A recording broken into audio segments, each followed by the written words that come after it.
As brewers, we're always looking for a way to make our life easier, and over the years, I've collected quite a few tips to do just that.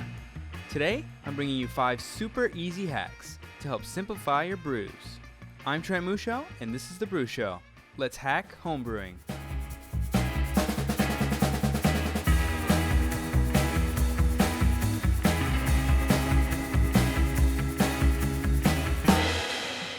There are a bunch of tip videos out there, but I want to give you some of my favorite hacks that will make life easier on you from the brew day through that first sip. But before I jump into number 1, please take a second to like this video for more brewing hack videos in the future. Now, let's get into it with number 1.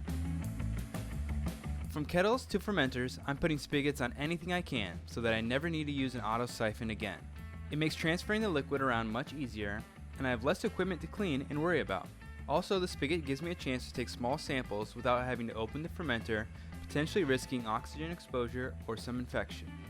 Plastic spigots are inexpensive and easy to install on buckets or other plastic fermenters. Adding spigots or ball valves to kettles is a little bit more work, but it can be done and it makes emptying the kettle a breeze. Number 2. I've shown this one before, but putting sanitizer in a spray bottle is a game changer. It allows you to essentially spot sanitize. Got some tubing? Spray it. Putting a top on your fermenter? Spray it. Filling some bottles? Spray it. Drop your sandwich? Spray it. Spray bottles are $1, and if you use distilled water when making the sanitizer, it'll stay good for just about forever, so you can always have some on deck. Number 3. Every new homebrewer has been there. Fermentation just finished, and now you're ready to bottle it up in some bottles you saved. But when you go to get the labels off, soaking in hot water kind of works on some bottles. It's still a pain, and you're stuck scraping away for hours. Well, have no fear. PBW is here. Not only will PBW clean the inside of your bottles before reusing, there's some magic in it that makes the labels just slide right off. Just soak your bottles in some hot PBW solution for 15 minutes or so, and boom, you're good to go. If I save bottles, I usually just store them and then do them all in a big batch. Number 4. It can be hard to fit a brew day into a busy schedule, especially when they can be 5+ hours. Really, a good part of that day is waiting on mash and boil time, and if you're dedicating a full hour or more to each, it adds up quickly. But through my research and my own brewing, I found that you can shave off mash and boil time and still make really amazing beer. Nowadays, beer grains are highly modified, so most of the conversion in the mash happens in the first 20 minutes. And boil length is really determined by how much you want to boil off and how much bitterness you want to get out of the hops.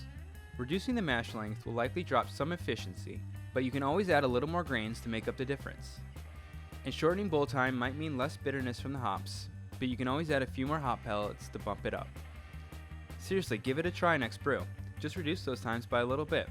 I bet you won't know a difference, and the time savings are worth it. Number 5. When it comes to adding adjunct flavors, there's really 2 schools of thought: wing it or be precise. And while winging it clearly works, it can be hard to dial in the exact right flavor without over or underdoing it. Nothing is worse than overdoing a flavor addition that destroys all the hard work you did. I found these dosing syringes are great for getting that perfect ratio.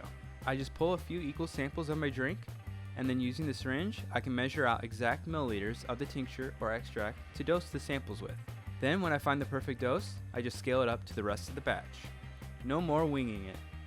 Finally, I'll leave you with one bonus hack, and that's how to make an easy and inexpensive fermenter for just under $10.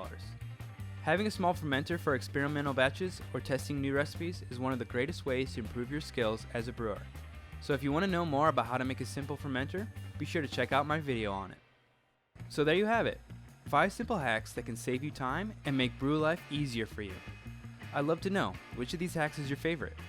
And if you have any good hacks I should try out, let me know in the comments. Now go out there and make some awesome brews.